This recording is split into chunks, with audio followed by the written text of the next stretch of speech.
ရှင်ကျမကတော့ Collection number 4 Autumn Snow ပဲဖြစ်ပါတယ်ရှင်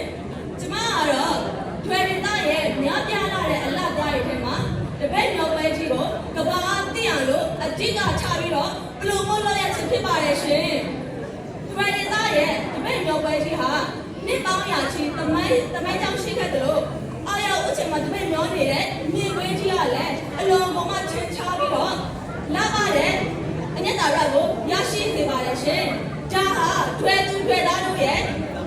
ဘာသာရေးယုံကြည်မှုနဲ့စီးလုံးညီညွတ်မှုကိုပြသရကြပါရဲ့ရှင်ထွေသူသားရဲ့တပည့်တော်ပဲကြီးဟာကျမတို့ပဲကျမတို့ပဲပေါ်ယူစရာဝင်နေပဲဖြစ်ပါလေရှင်ထွေသူသားရဲ့ယဉ်ကျေးတဲ့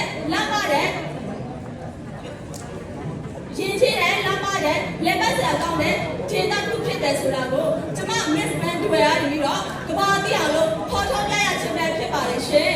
အားလုံးကိုကျေးဇူးအများကြီးတင်ပါတယ်ရှင်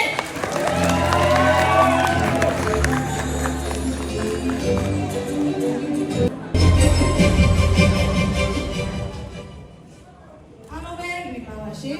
ကျမကတော့ Collection number 10 John နဲ့ဒီဖြစ်ပါတယ်ရှင်ကျမ promote လုပ်ချင်တဲ့အကြောင်းအရာကတော့ဒီတဝဲရိုးရာရဲ့ဝတ်စုံကြောင်းပဲဖြစ်ပါတယ်ရှင်။ဘာလို့လဲဆိုတော့ကျမတို့တဝဲလူမျိုးရဲ့နှစ်ပတ်ကျွတ်ရှင်းပြီးတော့မျက်နှာကြံပိုးထားတဲ့ဒီတဝဲရိုးရာဝတ်စုံကိုတခြားလူမျိုးတွေကပါမျက်နှာကြံပိုးထားတတ်ဖို့အတွက်ကျမဒီ Miss Grand စိတ်စင်ပေါ်ကနေပြီးတော့ကိုရင်ဝဲကြွားစာနဲ့ဖော်ထုတ်ပြသခြင်းပဲဖြစ်ပါတယ်ရှင်။အားလုံးကိုကျေးဇူးများကြီးတင်ပါတယ်ရှင်။